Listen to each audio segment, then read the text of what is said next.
We've just finished packaging a bunch of elk. We've got steak and we've got stew meat over here. We're using the MVS 31, and I just want to take a minute to show you, one, we actually use the machines we sell, and two, I just kind of want to show you what we've done during the seal process. The MVS 31 chamber sealer has a couple different settings.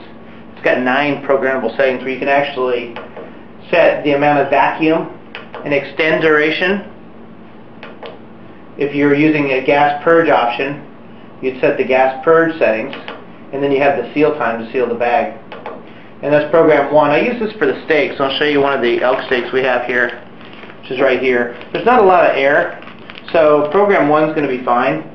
Then I'm going to quickly switch modes to program 2, which I'll show you. I've got that set up pretty much the same. 99.9% of the vacuum on the chamber.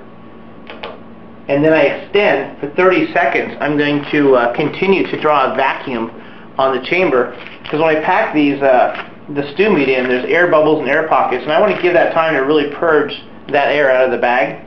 So I'll demonstrate that for you. The rest of the settings are pretty much the same. So I'm going to go ahead and get started and show you if we were doing the steak.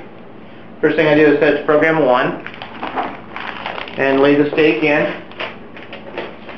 And I'm wrapping the extra part of the bag down over the sealing bar because it's got a built-in cut wire, and I'll show you how that works in a second. So I'm going to shut the lid and go ahead and hit start. It's a nice quiet machine. You may be able to see the air expanding as it's drawing it out. So it's 99.1, it's going to get to 99.9, and the seal bar is going to pop up and actually seal the package closed. Then the air is going to be released back into the chamber. So that was the cycle. And what's nice about the MVS 31 is you can see it's got the seal strip and it's got a cut wire. So now I pull this apart like that. I've got a very nice package. Okay. So I'm going to go ahead and do one more for you. Again, another steak. I'm going to pull it in. Shut the lid to start.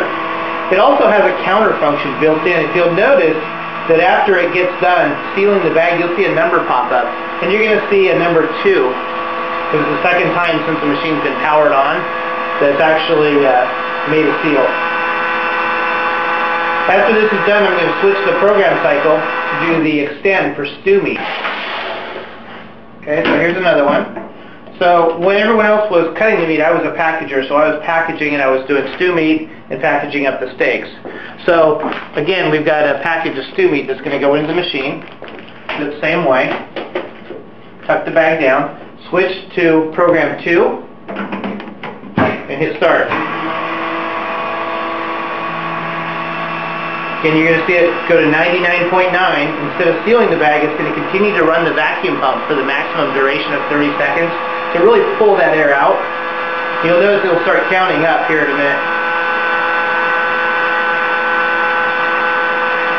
While it's doing its count, you can see it counting up to 30 seconds.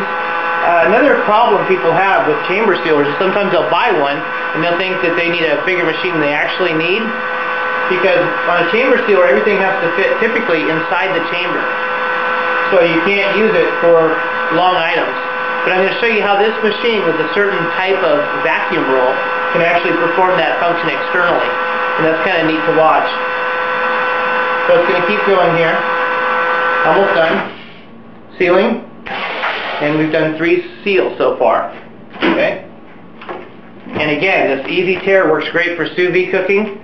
If you're doing packaging for sous vide, because it tears the bag off and you don't get any juices that might be between the seal line and the bag, that doesn't end up in your thermal circulator. Just a side note. Okay, I'm going to switch back again, do one more steak, and then I'm going to cue something else up, just to show you how it switches tasks. With an analog machine, I'd be adjusting dials, or I'd be sitting here changing stuff, going up and down, trying to get the right vacuum duration. But with the MVS 31, you can see I just changed back to program 1, hit start.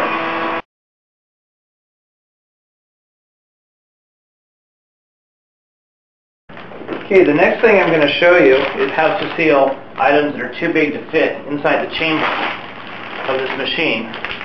So what I'm going to do is actually take the sealing bar and turn it around like that. And I've I'll set it to program 3, which is going to 99.9, and then it's going to extend it 9 seconds, and then it's going to seal it for 1.2 seconds. Okay? Alright, so to do that, I've turned it around. And I'm simply going to hold this over.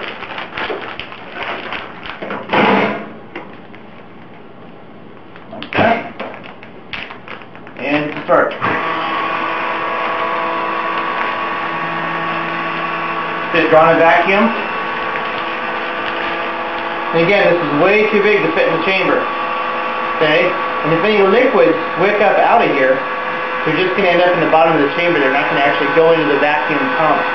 For 96.7, just hit drawing a vacuum on it. Starting to count. So this is an external function, but you have to use the mini pack rolls. The vac mesh rolls will not work for this.